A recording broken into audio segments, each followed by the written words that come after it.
మిత్రులందరికీ నమస్కారం. పర్యావరణ ప్రేమికులకు స్వాగతం. ఈరోజు మే 22 ప్రపంచ జీవ వైవిధ్య దినోత్సవం. జీవ వైవిధ్యం అంటే భూమిపై నివసించేటువంటి మొక్కలు, జంతువులు, పక్షులు, సూక్ష్మజీవులు, వీటి యొక్క సముదాయం మరియు అవి నివసించేటువంటి వ్యవస్థలని అంటే ఎకోసిస్టమ్స్ ఏదైతే ఉన్నాయో వాటి యొక్క సమతుల్యతను తెలియజేసేది జీవ వైవిధ్యం. అంటే జీవరాశి మొత్తం యొక్క సమృద్ధినే జీవ వైవిధ్యంగా నిర్వచించారు. అయితే ఈ సమతుల్యతను కాపాడుకోవాల్సిన బాధ్యత మన మీద ఉంది.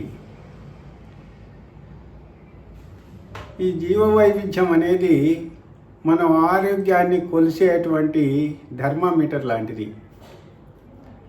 ఎందుకంటే వీటిలో సమతుల్యత లేకుంటే ఏ ఒక్కటి తక్కువైనా కూడా మానవ మనుగడకు కష్టమవుతుంది.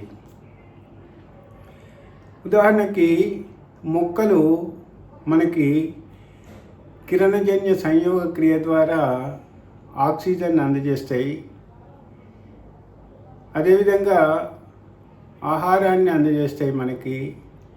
అయితే ఈ ఫలదీకరణ కోసము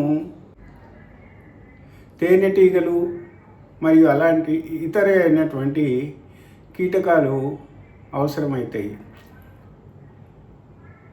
అలాగే పక్షులు మనకి ఈ యొక్క మొక్కల యొక్క విత్తనాలని అవి పండ్ల ద్వారా తిని విసర్జించి విత్తనాలు మనకు చెట్ల రూపంలో వృక్షజాతి యొక్క అభివృద్ధికి పక్షులు ఎంతగానో తోడ్పడతాయి.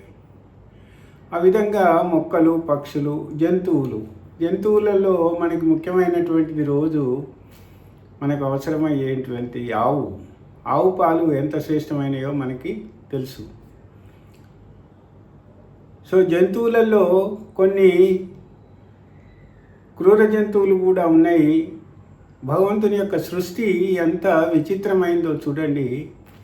వాటి అవసరమా అని మనం అనుకుంటాము, కానీ ఈ మాంసాహారం చేసేటువంటి జంతువులు ఏవైతున్నాయో అవి శాకాహార జంతువుల యొక్క సమతుల్యతను కాపాడటానికి, జనాభాను నియంత్రించటానికి ఉపయోగపడతాయి. కాబట్టి మనకు జీవ వైవిధ్యం ఎంత ముఖ్యమైనదో చూడండి. మనకు మొక్కల వల్లనే ఆహారం లభిస్తుంది, గాలి లభిస్తుంది, నీడ లభిస్తుంది, నీరు కూడా ఎక్కడైతే మొక్కలు ఎక్కువ ఉంటాయో, ఎక్కడైతే అడవులు ఉంటాయో అక్కడ సమృద్ధిగా నీరు దొరుకుతుంది, వాతావరణం చల్లగా ఉంటుంది.